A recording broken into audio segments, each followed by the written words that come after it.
Madam Hasina Khan. She got graduated in DCP, MDCC, DAP, and MDAP. She is a counselor and therapist and life skill coach. Welcome, Madam.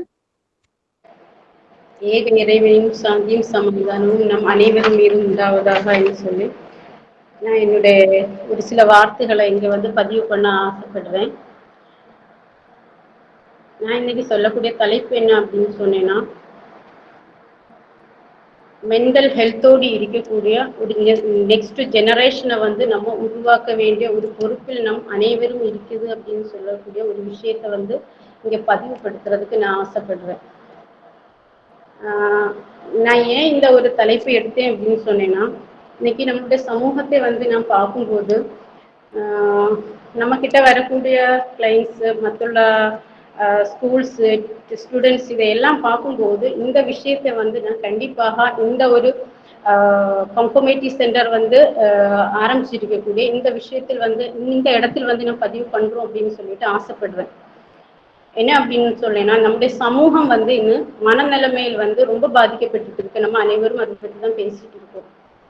இன்னைக்கு physical ஹெல்த்தை பொறுத்த வரைக்கும் என்ன அப்படின்னா, physical ஹெல்த்துக்கு ஏதாவது ஒரு பிரச்சனை வந்தேன்னா நம்ம ஒரு டாக்டரை போய் பார்த்து அதுக்கு ட்ரீட்மெண்ட் எடுக்கக்கூடிய ஒரு அளவுக்கு வந்திருக்கும். ஆனா மென்டல் ஹெல்த்துக்கு ஏதாவது ஒரு பிரச்சனை இருந்தேன்னா அதை மூடி மறைச்சதுக்கு பிறகு பிரச்சனை ரொம்ப சிவியர் ஆனதுக்கு பிறகு ஏதோ ஒரு இடத்துக்கு போய் நிற்கக்கூடிய அந்த ஒரு இதுல விட்டு மாறுது. சமூகம் இந்த இடத்துலதான் போயிட்டு இருக்குது. அப்போ அந்த இடத்துல நம்ம இந்த விஷயத்த ரொம்ப ரொம்ப கவனமா பார்க்க வேண்டிய இடத்துல நம்ம அனைவரும் இருக்கிறேன்னு நான் இந்த இடத்துல சொல்றேன். ஏன்னா நம்மளுக்கு இன்னைக்கு சமூகத்தை பொறுத்த வரைக்கும் இந்த மென்டல் ஹெல்த் அவேர்னஸ் ரொம்ப ரொம்ப கம்மியாயிருக்கு. ஆனா நம்ம இருக்கக்கூடிய ஒவ்வொருத்தங்களும் இன்னைக்கு 70% நம்ம இங்கே அட்டென்ட் பண்ணியிருந்தோம். 70க்கு மேல அட்டென்ட் பண்ணியிருக்கோம். அப்போ அந்த இடத்துல நம்ம அவ்வளவு பேருக்குமே மென்டல் அவேர்னஸ் கண்டிப்பா ஒரு சில விஷயங்களாவது கண்டிப்பா இருக்கு. அப்ப நம்ம கண்டிப்பாக அந்த சமூகத்துக்கு நம்மளுடைய அடுத்த ஒரு தலைமுறையுடைய மென்டல் அவேர்னஸை பத்தி கண்டிப்பாக சொல்லிக் கொடுக்க வேண்டியிருக்கு. நான் ஏன் இதை தலைப்பாக எடுத்திருக்கோம் அப்படின்னு சொன்னீங்கன்னா, நம்ம நெக்ஸ்ட் ஒரு ஜெனரேஷன் அப்படின்னு சொல்றது நம்மளுடைய சமூகத்தில் இன்னைக்கு ரொம்ப பிரச்சனைகள் பாதிக்கப்பட்டு இருக்கு. அதுவும் மென்டல் இஷ்யூஸ்னால என்ன பிரச்சனைகள் அப்படின்னா, அவங்கள பொறுத்த வரைக்கும் நம்ம இன்னைக்கு பார்க்கும்போது அவங்களுக்குள்ள ஸ்கூல் சப்ஜெக்ட் விஷயங்கள், ஸ்கூல் எஜுகேஷன் விஷயங்கள் ரொம்ப ரொம்ப ரொம்ப கேர்ஃபுல்லா நம்ம பார்த்துட்டு இருக்கோம். ஆனா அவங்களோட இமோஷனல் ஸ்ட்ரெஸ்ஃபுல்லா இருக்கக்கூடிய நிலைமை, அவங்களோட என்ன சொல்றது மென்டல் ஹெல்த் விஷயங்களில் இன்னைக்கு யாருமே அதை கவனிக்கிறது இல்லை. இன்னைக்கு பேரண்ட்ஸை பொறுத்த வரைக்கும் அவங்க எஜுகேஷன்ல ஏதாவது ஒரு பிரச்சனையா இருக்கும்போது மட்டும்தான், இல்லாட்டி அவங்க வீட்டுல ரொம்ப பிரச்சனையே எக்ஸ்ட்ரீம் லெவலுக்கு போகும்போது மட்டும்தான் நம்மளே மாதிரி உள்ளவங்களை சந்திக்கிறதுக்கோ இல்லாட்டி மற்றவங்க ஃபேமிலிஸ் கிட்ட சொல்றதுக்கோ அந்த இதை பாக்குறோம். ஆனா அதற்கு முன்னாடி அந்த குழந்தைகள்கிட்ட இருக்கும் அந்த பிரச்சனைகள் இருக்கும். ஆனா யாருமே அதை கவனிக்கிறது இல்லை. இதே மாதிரிதான் டீச்சர்ஸ் ஒரு சில லேபல்ஸ் சொல்லி குழந்தைகளை மாத்தி விடுறோம். படிக்க வராது, மெமரி லாஸ் இருக்கு, இல்லாட்டி படிக்க மாட்டான், இல்லாட்டி அவன் திமிரு பிடிச்சு படிக்கல, இல்லாட்டி அவன் இந்த பிரச்சனை இருக்கு இதனால படிக்கல அப்படின்னு சொல்லிட்டு டீச்சர்ஸ் சொல்றோம். இப்போ சமூகம் இன்னைக்கு பிள்ளைகளுடைய குழந்தைகளுடைய பிரச்சனைகளை மட்டும்தான் ஜட்ஜ் பண்ணி அதை மட்டும் தான் சொல்றோம். ஒரு விஷயம் ஒரு குழந்தை பிஹேவியர் இஷ்யூஸா ஏதாவது ஒரு பிரச்சனை பண்றோம் அப்படின்னா, இமோஷனலி ஏதாவது விஷயங்கள் செய்யறோம் அப்படின்னு சொன்னீங்கன்னா அவனே அவனுடைய அந்த லேபல் வச்சு அவனுடைய ஐடென்டிட்டியை வச்சு இது பண்ணிட்டு இருக்கோம். அவங்களுடைய ஐடென்டிட்டியை அங்க இது ஜட்ஜ் பண்ணிட்டு இருக்கும். அது இல்லாம அவங்களுடைய உணர்வுகளையோ அவங்களுடைய மனசையோ பாக்குறது இல்லை. அவங்களோட தாட்ஸ் என்ன இருக்கு, ஒரு பேரண்ட்ஸ் கூட இன்னைக்கு அவங்களால கையாளக்கூடிய அந்த இது இல்லை. குழந்தைகளை கையாளக்கூடிய ஏன் அப்படின்னு சொன்னேன்னா, இன்னைக்கு ஃபுல்லாகவே எஜுகேஷன் இந்த கல்வியில மட்டும்தான் இருக்கிறத தவிர அந்த ஒரு மனிதனுடைய மனநிலைமையிலையோ இல்லாட்டி அவனுடைய பாடியில நடக்கக்கூடிய விஷயங்கள பத்தியோ அவனுடைய ஹார்மோன்ஸ் லெவலை பத்தியோ இன்னைக்கு பேரண்ட்ஸ்க்கோ யாருக்குமே தெரியல. ஒரு டீனேஜ் எடுத்து பார்த்தோம் அப்படின்னா, டீனேஜில் ஃபர்ஸ்ட் நம்ம சாருக்கிட்ட எல்லாம் கிளாஸ்க்கு இது பண்ணக்கூடியவங்களுக்கு நல்லாவே தெரியும். டீனேஜில் என்னெல்லாம் பிரச்சனைகள் இது வந்துட்டு இருக்கும். ஹார்மோன்ஸ் இன்பேலன்ஸ் அப்படின்னு ஒரு விஷயம் நடந்துட்டு இருக்கும்போது குழந்தைகள் ரொம்ப அக்ரெசிவான ஒரு சில விஷயங்களோடு போயிட்டு இருக்கும். ஆனா இன்னைக்கு பேரண்ட்ஸுக்கு அது தெரியாம கொஞ்ச நாள் அவங்க ஸ்ட்ரகிள் பண்ணுவாங்க. அதுக்கு பிறகு நெக்ஸ்ட் லெவலுக்கு வரும்போது அது சரி பண்ண முடியாத பல மென்டல் இஷ்யூஸ்லோட்டு மாறிட்டு இருக்கு. இப்ப அப்படிப்பட்ட ஒரு சமூகத்தை வந்து இன்னைக்கு நம்ம பார்த்துட்டு இருக்கோம். அது மட்டும் இல்லை, இன்னைக்கு நம்ம பார்க்கும்போது எங்க பார்த்தாலுமே ஃபேமிலியை பார்த்தா ஃபேமிலியில ப்ராப்ளம்ஸ், ஒரு ப்ரொஃபஷனல் லைஃப் எடுத்தா அங்க பிரச்சனை, ஒரு தனிப்பட்ட மனிதனுடைய வாழ்க்கையை பொறுத்த வரைக்கும் அது பிரச்சனை. ஒரு ஸ்கூல் டீச்சர்ஸ் எந்த ஒரு ப்ரொஃபஷனல் ஆயிரும் சரி, ஒரு தனிமைப்பட்ட ஒரு ஒரு மனிதனுடைய வாழ்க்கையா இருந்தாலும் இன்னைக்கு பிரச்சனை. என்ன பிரச்சனை அப்படின்னு சொன்னீங்கன்னா, பணத்தினாலேயோ இல்லாட்டி எஜுகேஷன் இல்லாததுனாலயோ உள்ள பிரச்சனைகள் கிடையாது. அவங்கள்ட்ட வந்து மென்டல் ஹெல்த் அவேர்னஸ் இல்லாததுனால வரக்கூடிய பிரச்சனைகள். அப்ப இந்த பிரச்சனைகளை வந்து நம்ம கண்டிப்பாக நம்ம இருக்கக்கூடிய அனைவருமே வந்து அந்த விஷயத்தை எடுத்து மற்றவங்கள்ட்ட எடுத்து சொல்லி அவேர்னஸ் கொடுக்கக்கூடிய அந்த பொறுப்பு வந்து நம்ம அனைவர்கிட்டையும் இருக்குது அப்படின்னு சொல்லிட்டு நான் இந்த இடத்துல பதிவு பண்றேன். அடுத்த விஷயம் என்ன அப்படின்னு சொன்னேன்னா, இந்த பிரச்சனைகள் என்ன அப்படின்னு சொல்லிட்டு நம்ம கண்டிப்பா இப்போ பேரண்ட்ஸுக்கு ஆயிருந்தாலும் சரிதான், அந்த குழந்தைகளுக்கு என்ன மாதிரி உள்ள அறிவுகள் நம்ம கொடுக்கணும், அவங்களுடைய ஐடென்டிட்டியை வந்து இல்லாட்டி அவங்களுடைய உணர்வுகள் என்ன, அவங்களுடைய செல்ஃபா அவங்க என்ன மாதிரி உள்ள ஃபீலிங்ஸ்ல இருக்கிறோம் அப்படின்னு ஒரு விஷயங்கள் வந்து பேரண்ட்ஸ் வந்து இன்னைக்கு கேட்கறது இல்லை.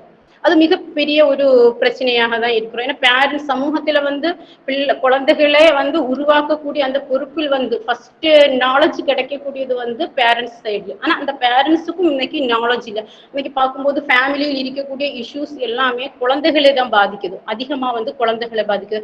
அந்த குழந்தைகள் இந்த சமூகத்துக்கு வரும்போது, இப்ப ஸ்கூல்ல ஆகட்டும் இல்லாட்டி சமூகத்துக்கு வரும்போதும் அது ஒரு பிரச்சனையாக வந்து மாறிக்கிட்டு இருக்கு.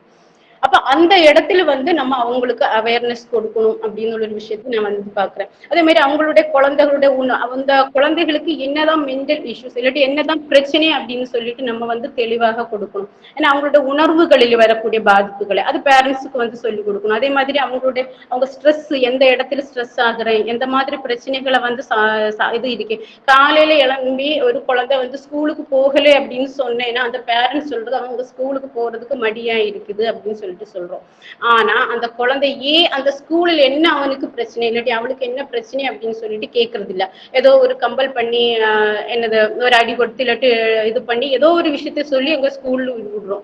ஆனா அந்த குழந்தை படிக்கிறதுக்காக நம்ம விடுறோம். ஆனா அந்த குழந்தையால படிக்க முடியல, ஏன்னா அவனுக்கு ஒரு பிரச்சனை இருக்கு. இன்னைக்கு டீனேஜ் எடுத்து வச்சு பார்க்கும்போது டீனேஜ் பிள்ளைகள்கிட்ட நம்ம பேசும்போது அவங்களுடைய செல்ஃபா நீங்க யாருன்னு கேட்டா அதுக்குள்ள ஒரு ஆன்சர் கூடி சொல்ல தெரியாத குழந்தைகளாக தான் வந்திருக்கும். அதே மாதிரி ஒரு கான்பிடென்ட் இல்லை. இன்னைக்கு சொல்றோம் பிள்ளைகள் வந்து சொல்லும் போது நம்மள்ட்ட எல்லாம் சொல்ற விஷயம் என்னன்னா, எனக்கு ஓவர் திங்கிங் இருக்கு, ரொம்ப ஓவரா நம்ம படிக்கும் போது புக்ஸ் எடுக்கும் போது வேறுள்ள விஷயங்களை பத்தி நம்ம திங்க் பண்ணிட்டு இருக்கோம். இந்த விஷயங்களை வந்து பேரண்ட்ஸுக்கு சொன்னா பேரண்ட்ஸ் என்ன சொல்றோம் அப்படின்னா அவங்கள பிஹேவியர்ல ஏதாவது ஒரு இஷ்யூஸ் இருக்கிற மாதிரி சொல்றோம்.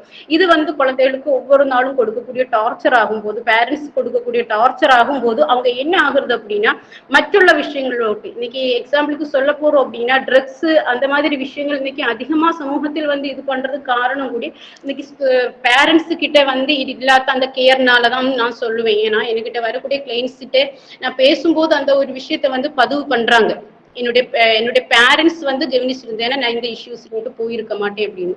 பின்ன அடுத்த ஒரு விஷயத்த நம்ம சொல்லும் போது பார்க்கும்போது டீச்சர்ஸ் அதுவும் வந்து இந்த இடத்துல வந்து நான் பதிவு பண்ண வேண்டி இருக்கு. இந்த இடத்துல ஒரு மேடம் வந்து பேசினாங்க, ஒரு டீச்சரா இருக்காங்க, அவங்க கண்டிப்பா சூப்பரான ஒரு விஷயத்த சொல்லியிருக்கோம். கண்டிப்பாக வந்து டீச்சர்ஸ் வந்து நம்மளுடைய சைக்காலஜியை வந்து கண்டிப்பாக படிக்கணும் அப்படின்னு நான் எப்பவுமே யோசிப்போம். எந்த ஸ்கூலுக்கு போனாலும் டீச்சர்ஸை பார்த்தாலுமே நான் அந்த விஷயத்தை பதிவு பண்ணிட்டு வருவேன். ஏன் அப்படின்னு சொன்னேன் அப்படின்னா இன்னைக்கு டீச்சர்ஸ் வந்து குழந்தைகளை கையாளக்கூடிய விதம் என்ன அப்படின்னு, அவங்களுடைய இமோஷன்ஸ் என்ன, அவங்களுடைய மென்டல் ப்ரோசஸ் என்ன, எந்த ஒரு விஷயமே அவங்களுக்கு தெரியல. டீச்சர்ஸுக்கு வந்து அவங்கள வந்து படிக்கல அப்படின்னு ஒரு லேபல் இல்லாட்டி அவன் வந்து பிஹேவியர்ல ஏதாவது ஒரு பிரச்சனை இருக்குதுன்னு ஒரு லேபலை மட்டும் கொடுக்குறோம். இப்ப இந்த இஷ்யூஸ் வந்து சமூகமும் வந்து என்ன செய்யறோம், இதுக்கு வந்து ஒரு முக்கியமான பங்காக வந்து நான் நினைக்கிறேன். சமூகமும் வந்து குழந்தைகளை வந்து ஜட்ஜ்மெண்ட் பண்ணி அவன் தவறானவன் தப்பானவன் இல்லாட்டி அவ தவறானவன் தப்பான இது என்ன ஆகுது அப்படின்னா சமூகத்தில் வந்து அடுத்த ஒரு ஜெனரேஷனை ரொம்ப ரொம்ப தவறான ஒரு பாதையிலோட்டு கொண்டு போயிட்டு இருக்கு. இப்ப நம்ம இதுக்கு எல்லாத்துக்கும் இதாகி நம்ம பேரண்ட்ஸுக்கு வந்து அவேர்னஸ் கொடுக்கணும். டீச்சர் ஸ்கூல் எஜுகேஷன் சிஸ்டத்துல வந்து இந்த மாதிரி விஷயங்களை கொண்டு வரணும். மனநிலைமை விஷயங்கள், இமோஷனலி இன்டெலிஜென்டா இருக்கக்கூடிய இந்த விஷயங்களை வந்து கொண்டு வரணும். குழந்தைகளுக்கு பிரீத்திங் எக்ஸசைஸ் இந்த மாதிரி விஷயங்களை வந்து சொல்லி கொடுக்கணும். மெடிடேஷன் மாதிரி உள்ள விஷயங்கள் கொடுக்கணும். அதையும் தாண்டி ஆத்மீக விஷயங்களில் வந்து குழந்தைகளுக்கு பிரேயரை பத்தி சின்ன வயசு தொட்டே பிரேயர் வந்து சொல்றது, கிராட்டிடியூட் சொல்றது, இந்த மாதிரி விஷயங்களை வந்து குழந்தைகளுக்கு சொல்லி கொடுக்கக்கூடிய ஒரு சமூகத்தை வந்து நம்ம உருவாக்கக்கூடிய உங்களாக வந்து நம்ம இருக்கணும். ஏன்னா நம்மளை சுத்தி நிறைய பேர் வருவாங்க. ஏன்னா நம்ம இன்னைக்கு இந்த ஃபீல்டில் இருக்கிறோம்னு சொல்லும்போது நிறைய பேர் நம்மள்ட்ட வருவாங்க, நம்மள்ட்ட கன்சல்ட் பண்றதுக்கு வரும்போது அவங்கள்ட்ட எல்லாத்தையும் உறுதியாக வந்து நம்ம ஒவ்வொருத்தங்கள்ட்டையும் நம்மள்ட்ட வரக்கூடியவங்களுக்கு ப்ராப்ளம்ஸை மட்டும் நம்ம பார்க்காம அவங்கள்ட்ட இந்த விஷயங்களையும் அவர்கள் வழி நம்ம இந்த ஒரு விஷயத்தை கொண்டு வந்து போய் சேர்க்கலாம் அப்படின்னு நான் நினைக்கிறேன். இந்த வாய்ப்பை தந்ததுக்காக வந்து கன்ஃபர்மேட்டிவ் சென்டருக்கு வந்து டாக்டர் யூஸ்ஃபாதம் சாருக்கு வந்து நான் நன்றியை தெரிவிக்கிறேன். Thank you so much madam. Thank you for the nice approach. உங்க சோஷியல் திங்கிங் ரொம்ப நல்லா இருந்தது. தேங்க்யூ.